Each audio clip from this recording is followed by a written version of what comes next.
Have you ever wondered why the backgrounds of Slay the Spire 2 work so well for their game? For today's game art environment study, we will take a look at the environments for Act 1 Overgrowth in Slay the Spire 2. So first off, there might be some spoilers here, so if you want to play this game and not have any spoilers done, this might not be the right video for you. But let's start off here with the Niao. This first environment is every single new run that you go on, you'll meet this creature, and the background is relatively simple here, right? There's the creature right in the middle. There's some really nice subtle animations that are kind of going on here.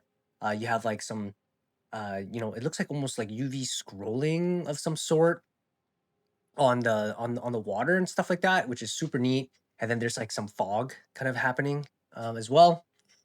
For those who are new to Slay the Spire or don't know anything about Slay the Spire, this is the map that we're going to be going on. It's procedurally generated, and you can kind of decide how you want to get to the boss, which is at the very top here. And then there's just different little icons along the way, which are different events that happen, whether it's a battle, whether it's a treasure, a merchant, you're finding an elite boss, all the way up to the very top, which will be the main boss. So here, I'm just kind of taking a look at the map and figuring out which route I want to go on. So here I'll select, I'm going to go to the right. Here's a battle. And right away, the game does a great job at cards are at the very front. That's the most important thing, right? So right at the forefront, you have the cards. And then in the foreground, you'll also notice, there are elements there, but they're darkened, right? So that's intentional to make sure that the cards stay in focus. And then the mid ground is where all the characters are at. Okay, so now here's the second battle. We're going to notice that there isn't that much of a change here compared to the last environment. It is extremely subtle though. Only the background shifts slightly. But if you look carefully, there isn't that much that really changed there. We'll move on to the third battle, and here is where you'll start to notice the very front of the background, the pillars there with the vines kind of all over the place. That has now shifted and changed. The background itself also again very subtly changed. The foreground also changed here, also slightly. There's no more on the left side. There's no more foreground element compared to the right side. Now, what's really cool is again, they have this nice little fog plane that's kind of like floating through the background to kind of add that motion, to kind of make these environments more lively. And then you'll see like kind of like a little pulsing of those plants, the glowy plant stuff on the vines. And then the very subtle movement of the foliage or the vegetation, the plants in the background, which is, a nice little touch there. And yeah, just changing up the silhouette of the beginning of the background is kind of the big change compared to the last two environments. So here we're going to enter, it's an unknown encounter. Again, they're keeping it quite simple. There's the item on the very left there. That's the most important part. And then just nice subtle pulsing animations, the floating leaf animation that's kind of like coming downwards. What also looks like just shadows, like these larger black shadows around the background of the environment. We're gonna enter the resting the resting event, and here, again, I'm kind of just repeating that formula that they're kind of doing, right? Which is dark foreground, like right in front of you. The mid ground is where your character's at, and then background elements, in the back. Really cool, simple, wobbly effect that's happening to kind of simulate that like fire flick movement, right? The fire animation looks sweet as well, with a nice little smoke effect and little fire kind of effects kind of going off. floating upwards. And then again, vegetation kind of just like wobbling and moving slightly to kind of add that the nice motion to the background.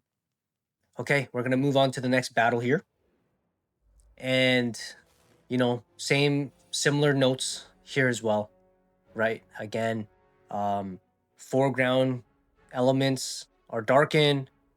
It's got a slight little change. The midground again, characters are the main focus.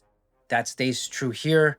And there's more characters here, right, on screen. There's like 3 different enemies here, and then our character out to the left. The front of the background, again, it's darker than everything else that's in the back, which kind of gives you that depth, right? That kind of fake depth. That in the back there, things are further. But again, nice silhouette change of the majority of the shapes here, but keeping the same similar elements to keep you grounded in that biome. With the vines and the glowing flowers that are on it. Same kind of deal with slight, subtle little movements in the vegetation. Okay, so we're gonna go to the healing area again, and this time, I actually do need the healing. So when you press the healing button, what you'll notice is the background has now changed, right? The campfire is now gone. So it's a little bit more dim. You do have like these god rays kind of coming through from the very top, but overall the darkness has they've dimmed the lights, right, which is super cool to kind of change things up. Here I'm going into like a treasure event. Again, you just click on the treasure chest, an item pops up. Nothing special here. Very, very, very simple, just a black background with the treasure chest in the middle. For this level, it almost feels about the same, right? But again, foreground elements slightly changed a bit. Background, the very front of the background element that almost looks the same compared to the last one, but then the background stuff behind it is slightly different. So again, it looks like they have some sort of modular system that kind of just random and picks which elements to kind of change out. Here we're quickly inside this merchant element where you can go and buy upgrades, buy cards to add to your deck. And this is a really cool environment to change things up, right? So you got the merchant kind of sitting on his carpet, kind of doing a little subtle animation there. I really like that glow ball behind him that kind of like blinks the light like behind him to kind of give him that nice backlight. And then you have the hanging ceiling lights at the very top, kind of it's looking like it's hitting him, giving him that like top down lighting. Again, foreground elements, right? The barrels, the weapons and stuff like that in the back, and then nice subtle animations happening in the background. And then in the midground is your character and the merchant. All these subtle little animations and movements, even with that like necklace hanging on the ceiling there, the candle on the left, the lanterns and stuff on the right. All right, moving on to the next battle here. I think we're starting to see the method, right? The method of how they're doing these. So again, this is a very similar thing. I think this is the front of the background here looks like something that we've potentially had already seen earlier in the earlier battles. And yeah, so I think there's not too much to talk about here. Instead of giving us a few seconds here to just take a look at some of this beautiful art. To me, this looks like these are like hand-drawn art that they've either cut out into polys and then have just like kind of layered them in the scene. And then, like I said, they must have some sort of procedural system that's just like, okay, well, this is plain, like background plane, layer, like front layer, background mid layer, background back layer, and there's like A, B, C, D, and then you just kind of cycle and randomize through them. Some sort of system like that. And then they would do that for the foreground as well. Okay, now we're going to move on to the elite boss. And again, not much looks like it's really changing here. The front of the background looks like this is a different silhouette that we haven't seen just yet. And even the foreground, actually, to be honest, this is the first time we've seen just like foliage instead of like the shapes that they had earlier. So I think, nice little subtle change here, which is really, really nice. And then now that I'm paying a little bit more closer attention to is in the mid ground where the floor plane is, I am noticing subtle little differences there as well, which would just make sense, right? Like if they're gonna randomize and make things modular and procedural in terms of the foreground, the background elements, the mid ground would make sense that they would do the exact same thing. So yeah, nothing really new here, but really enjoying just the nice little animations and things like that they add on the vines and on the foliage in the background. Okay, and then now to the final boss. So this is definitely different compared to the other levels, which makes sense, right? You want to add a little bit more flair. You do want to change things up when you hit a boss, just to make it feel a little bit more grand. And there's a bit of difference. Now the same thinking applies even in the boss battles, right?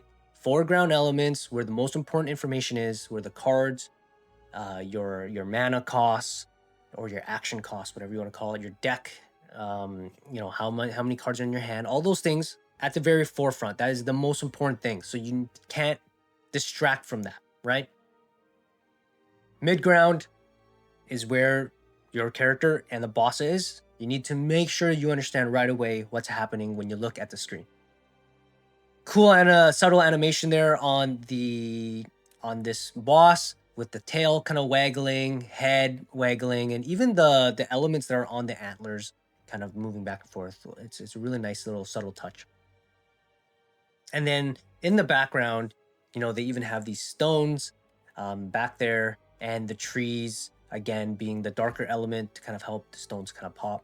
And then behind that, it's actually quite hard to read what it is, but that there's something back there, but it's not important enough for you to pay attention to. Now, at this stage, you've hit the boss at its and it's triggered a second state. And triggering that second state, what's really neat is that now the foreground and even the mid ground and the front of the background has changed a little bit. Now we have like the little lines are now emitting and pulsing a little bit, which is nice because it's reacting to the different stage that the boss is in. And then here we've hit the very last state or phase of this boss. And now we see the pulsating happening a little bit more on the stones. And you also have these like other parts of this animal's like head and its antlers and its skull kind of appearing on top of these stones. Again, nice little touch to kind of inform you you're about to finish this epic moment of defeating this boss. And then finally, you defeat the boss, and there's a nice little cute animation there. Things kind of all fades out, and you have this, the trees now have like these like leaves that are kind of on there, and then the things that were hanging on that creature's antlers, the deer or whatever, is now also hanging on the trees. And then there's flowers that kind of like blossomed on the ground, which is a nice little kind of way to wrap it all up. But yeah, this was a fun little environment game art study. Hopefully, you're able to kind of take what I've said and learned from it. This is it's been a really fun game, and hopefully y'all have been trying it out and enjoying it. It's an indie studio, so help support them. And yeah, thank you so much for listening, and I'll see you all again next time.